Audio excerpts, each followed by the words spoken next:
Good day, especially to the panel of judges. I am Miko Monteza and I am now here to present my research proposal. For my topic of research, I have chosen the online e-learning and its impact to the mental health of the students. Why did I choose this topic? I chose this since the way of living in our country is focused on online learning or e-learning. I was interested on how the students can handle it, and I am now looking forward to know more about it. In particular, I wanted to know how the students can complete their given task that their teachers gave them while being on the internet.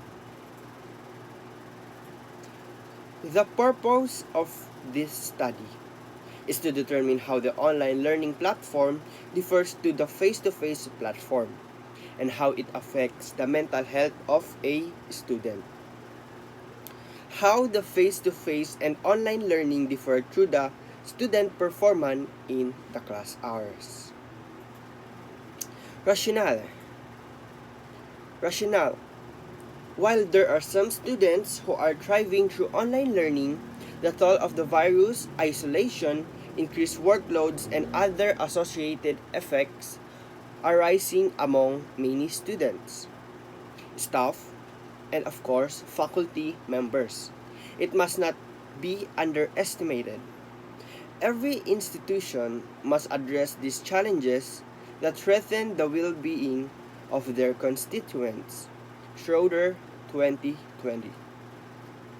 Students may experience fatigue, headaches, lack of motivation, avoidance, procrastination, ineffective time management, feelings of isolation due to limited socialization in person, minimize awareness and understanding of others created by in-person dialogues.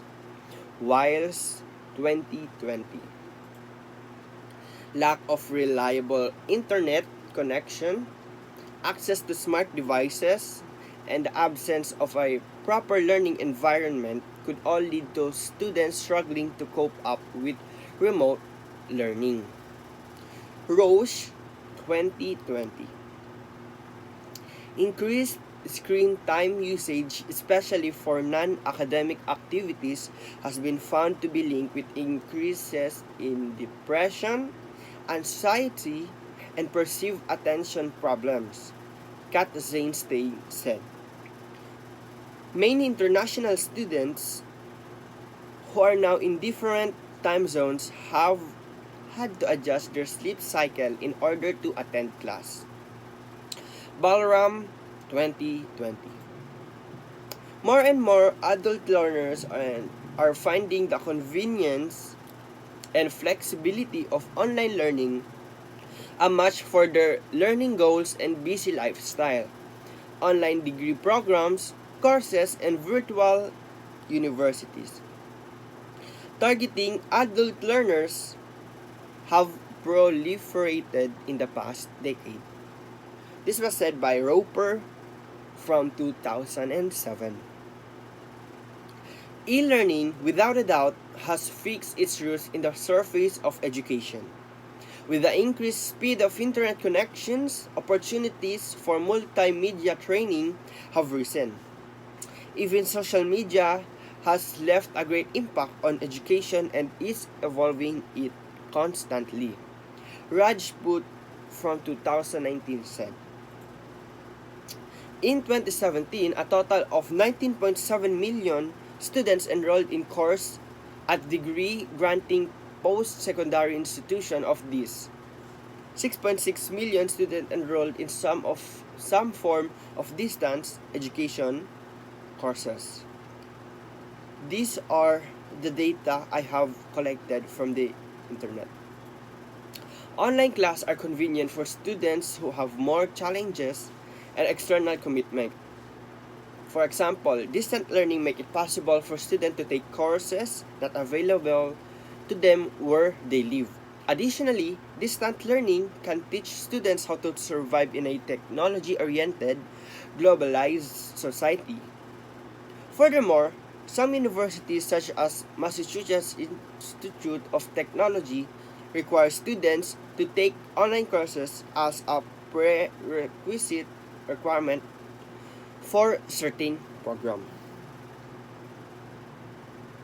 Most students who enroll in online class do so because full-time enrollment in the classroom face-to-face instruction is not possible because of the given pandemic. Let's talk about mental health. Mental health incorporates our passionate, mental, and social well-being. It influences how we think, feel, and act. A mental illness could be a physical sickness of the brain that causes unsettling influences in considering behavior, energy, or feeling that make it troublesome to manage with the standard request of life. How to prevent students from the so well-known anxiety. Students should practice more on calming their mind and body so that they can focus on their own perspective of life, and that teachers should not understand should understand what everyone is capable to. Most of the students can have proper internet connection or data connection. However, there are also students that struggle with the connection for the lack of support of their family and insufficient budget that his or her parents have. Students get depressed on online schooling, for some teachers are very arrogant and mad at all time.